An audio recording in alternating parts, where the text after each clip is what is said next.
ಶುಭೋದಯ ಎಲ್ಲರಿಗೂ. ನನ್ನ ಡೇ 10th ಮಿನಿ ವ್ಲಾಗಿಗೆ ವೆಲ್ಕಮ್. ಬೆಳಗ್ಗೆ ಬೇಗ ಎದ್ದು ಫ್ರೆಶ್ ಅಪ್ ಆಗಿ ನಾನಿವತ್ತು 1 ಗ್ಲಾಸ್ ಬಿಸಿನೀರು ಕುಡಿದು ನನ್ನ ಡೇನ ಸ್ಟಾರ್ಟ್ ಮಾಡಿಕೊಂಡೆ. ಇನ್ನು ಈಚೆ ಹೋಗಿ ಗಿಡಕ್ಕೆಲ್ಲ ನೀರು ಹಾಕ್ಕೊಂಡು ಈಚೆ ಕೆಲಸ ಎಲ್ಲ ಮುಗಿಸಿ ಅಡುಗೆ ಮನೆಗೆ ಬಂದು ಅಡುಗೆ ಮನೆ ಕೆಲಸ ಎಲ್ಲ ಮುಗಿಸಿ ಹೊರಗಡೆ ಹೋದೆ. ಸ್ವಲ್ಪ ಬಟ್ಟೆ ಇತ್ತು ಅಂತ ಹೇಳಿ ಮರ್ಚಿಟ್ಕೊಳ್ತಾ ಇದ್ದೆ. ಅಷ್ಟರೊಳಗೆ ನನ್ನ ಹಸ್ಬೆಂಡ್ ಇವತ್ತು ಚಿಕನ್ ಮತ್ತು ಮಟನ್ ತೊಗೊಂಡು ಬಂದಿದ್ದರು. ಸಂಡೇ ಆಗಿರೋದ್ರಿಂದ ಮಟನ್ ಸಾಂಬಾರನ್ನ ಮಾಡ್ಕೊಳ್ಳೋಣ ಅಂತ ಹೇಳಿ ಮಟನ್ನ ವಾಶ್ ಮಾಡ್ಕೊಳ್ತಾ ಇದ್ದೀನಿ. ಸ್ವಲ್ಪ ಅರಿಶಿನ ಉಪ್ಪು ಹಾಕ್ಕೊಂಡು 2ರಿಂದ 3 ಸಲ ನೀಟಾಗೆ ತೊಳ್ಕೊಂಡು ನೀರೆಲ್ಲ ಶೋಧಿಸ್ಕೊಳ್ಳೋಕ್ಕಾಗಿ ಇಟ್ಟು ಇನ್ನು ಏನೇನು ಬೇಕು ಮಸಾಲೆಗೆ ಅದನ್ನೆಲ್ಲ ಹಚ್ಚಿಟ್ಕೊಳ್ತಾ ಇದ್ದೆ.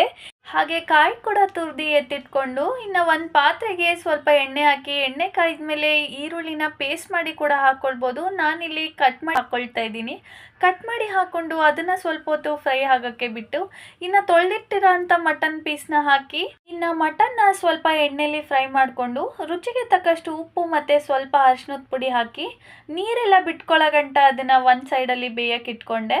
ಇನ್ನು ನೆಕ್ಸ್ಟು ಹಚ್ಚಿಟ್ಕೊಂಡಿರೋ ಅಂಥ ಈರುಳ್ಳಿ, ಟೊಮೆಟೊ, ಸ್ವಲ್ಪ ಕೊತ್ತಂಬರಿ ಸೊಪ್ಪು, ಪುದೀನಾನ ಇನ್ನೊಂದು ಕಡೆ ನೀಟಾಗೆ ಫ್ರೈ ಮಾಡಿಕೊಂಡು ಬೇಕಾಗಿದ್ದ ಮಸಾಲೆನೆಲ್ಲ ಹಾಕ್ಕೊಂಡು ಮಿಕ್ಸಿ ಮಾಡ್ಕೊಂಡು ತಗೊಂಡು ಬಂದು ಬೆಂದಿರೋ ಅಂಥ ಮಟನ್ಗೆ ಸ್ವಲ್ಪ ಮಸಾಲೆ ಹಾಕಿ ಕುದಿಸ್ಕೊಂಡು ಇನ್ನು ಬೇಕಾದಷ್ಟು ನೀರು ಹಾಕಿ ಇನ್ನು ರುಚಿಗೆ ತಕ್ಕಷ್ಟು ಉಪ್ಪು ಹಾಕಿ ಮೇಲೆ ಸ್ವಲ್ಪ ಕಟ್ ಮಾಡಿರೋ ಅಂಥ ಕೊತ್ತಂಬರಿ ಸೊಪ್ಪನ್ನ ಹಾಕ್ಕೊಂಡು ಲಿಡ್ ಕ್ಲೋಸ್ ಮಾಡ್ಕೊಂಬಿಟ್ರೆ ಟೇಸ್ಟಿಯಾಗಿರೋ ಮಟನ್ ಸಾಂಬಾರು ರೆಡಿ.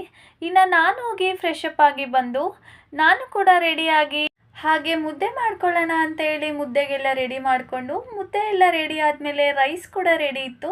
ಒಂದು 1/2 ಅವರ್ ಮುಂಚೆ ಕಬಾಬ್ಗೆ ಎಲ್ಲನೂ ಮ್ಯಾರಿನೇಟ್ ಮಾಡಿ ಎತ್ತಿಟ್ಕೊಂಡಿದ್ದೆ.